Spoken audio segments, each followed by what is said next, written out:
Tapos na naman ang isang taon. Thank you, Lord.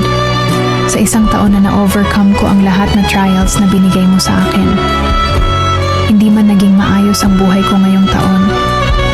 Alam ko na hindi mo ako susubukin kung hindi ko kakayanin. Salamat sa mga pagsubok na nagpakatapang sa akin, lalo na sa buhay ko at sa mga pangarap ko.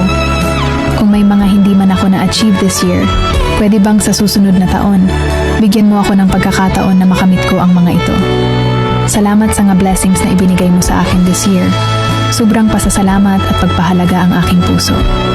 Learn lessons na ako sa mga pinagdaanan ko ngayong taon at handa na ako sa mga susunod pang hamon. Patuloy mong gabayan at bigyan ng lakas ang aking puso at siguradong gagawin ko ang lahat para sa mga pangarap ko.